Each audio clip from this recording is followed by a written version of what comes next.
हर हर महादेव शंभु। श्री शिव महापुराण के कथा प्रेमियों, आज श्री शिव महापुराण के महात्म के तृतीय अध्याय की कथा आपको श्रवण कराते हैं। पिछली कथा में आपने 2 अध्यायों को सुना। अब इसके बाद तृतीय अध्याय में सोनक जी कहने लगे कि हे प्रभु, मंगलम भगवान विष्णु, मंगलम गरुणध्वजा, मंगलम पुंडरीकाक्षाय, मंगलाय तनोहरि। ध्यायेन नित्यं महेशं रजतगिरिनिभं चारुचन्द्रावतंसं, रत्नाकल्पोज्ज्वलांगं परस्मर्गवराभीतिहस्तं प्रसन्नं, पद्मासीनं समन्तात् स्तुतममर्गणैर्व्याघ्रकृत्यं वसानं, विषवाद्यं विषवन्दयं निखिलवैहरं पंचवक्त्रं त्रिनेत्रं। बोले शंकर भगवान की जय। सोनक जी कहते हैं कि हे प्रभु, आप कृपा करके कोई दूसरी ऐसी कथा सुनाइए जिसका शिव पुराण से कल्याण हो गया। सूत जी कहने लगे, हे सोनक, समुद्र तट के पास एक बासकल नाम का एक गांव था। उस गांव में दुष्ट विषयी, कुटिल, पशु बुद्धि, धर्म से विमुख, खल कुकर्म करने वाले विषयी लोग निवास करते थे। उसी गांव में एक महाधूर्त बिंदुक नाम का एक ब्राह्मण रहता था। उसकी स्त्री भी ग्राम की अन्य स्त्रियों की तरह व्यभिचारिणी हो गई। बिंदु अपनी पत्नी का त्याग कर एक वेश्या के साथ रहने लगा। उस गांव का वातावरण मानस में वर्णित दुराचार पूर्ण था।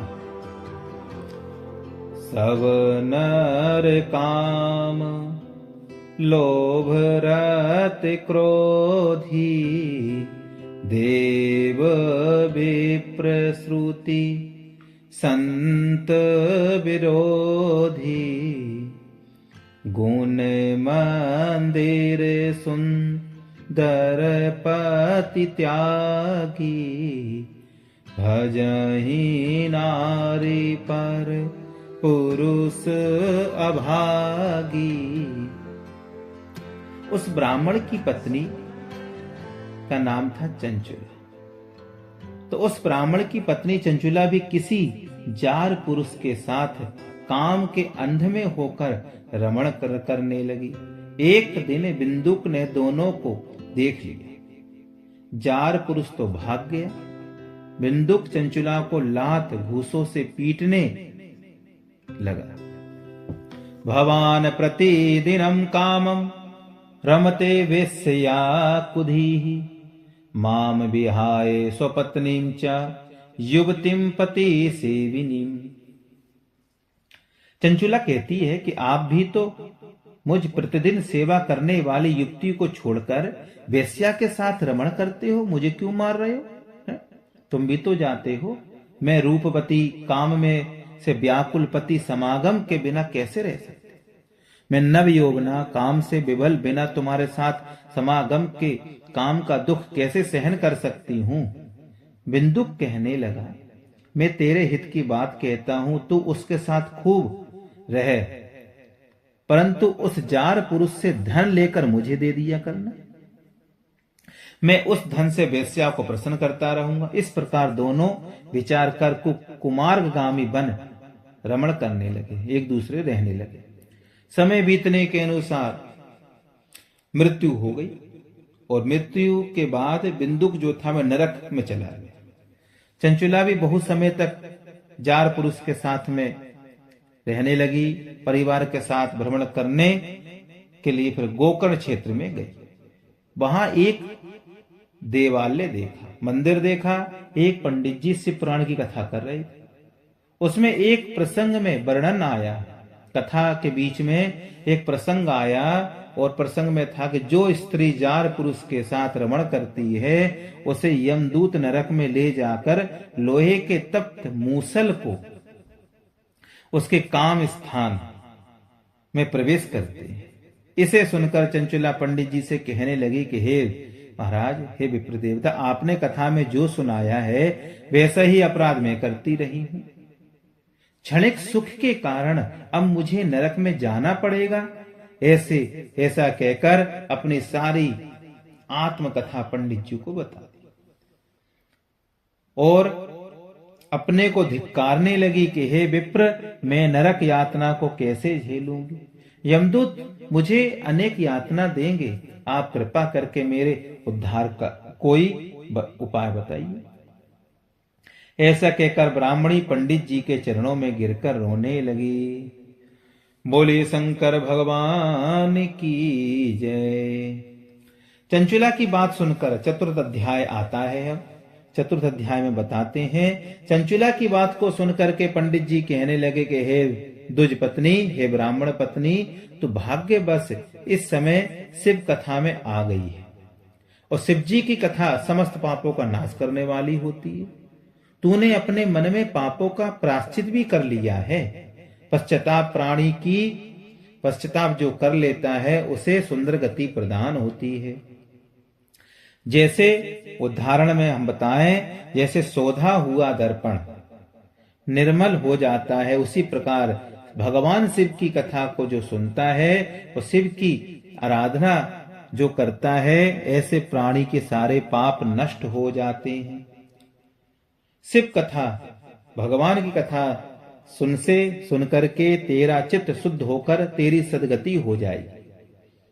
इतनी कथा सुनकर चंचुला ब्राह्मण के चरणों में गिरकर गदगद कंठ से हाथ जोड़ करके आंखों से आंसू बहाती हुई शिव पार्वती की स्तुति करने लगी, प्रार्थना करने लगी।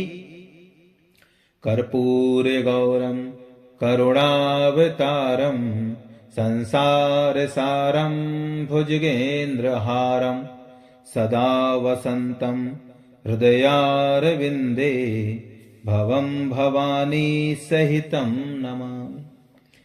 बड़ी सुंदर स्तुति की। मां पार्वती ने उस चंचला को श्रद्धा भरी स्तुति सुनकर अपनी सेविका बना लिया। अब चंचला दिव्य सुख भोगने लगी। बोलिए श्री भगवान शंकर की जय हो।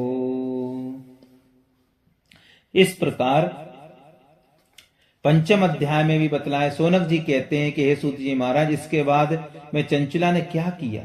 सूत जी कहने लगे, एक दिन चंचला उमा देवी के साथ बैठी थी।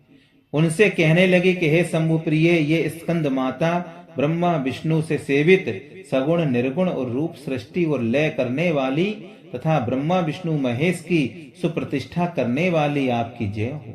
जय हो।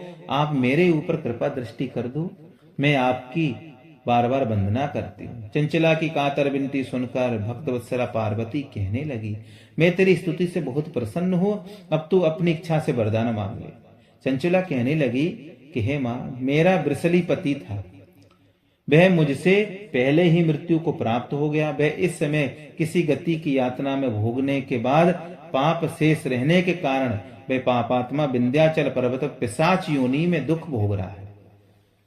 पार्वती का कथन सुन चंचला अपने पति के उद्धार के लिए उनसे प्रार्थना करने लगी। माता जी ने शिव की सत्कीर्ति गाने वाले तुम्बुरु को विंध्याचल पर्वत पर जाकर के चंचला के व्यसनी पापों की खान पति को जो प्रेत बना पिशाच रूप में कष्ट भोग रहा है, उसे शिव कथा सुनाकर उसके प्रेतत्व को दूर करने का आदेश दिया।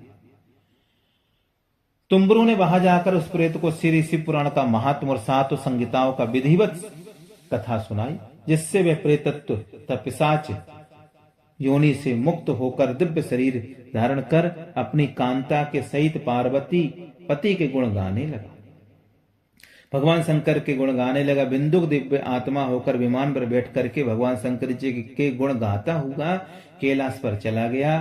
शंकर जी ने उसे अपना गण बनाकर अपने गणों में शामिल कर लिया। इस कथा के फलश्रुति बताते हैं। इस कथा को सुनने से क्या लाभ होता है। जो इस पापहारी इतिहास को सुनता है, कथा को सुनता है, वह अनेक सुख भोग करके मुक्ति को प्राप्त करता है। बोलिए शंकर भगवान की जय।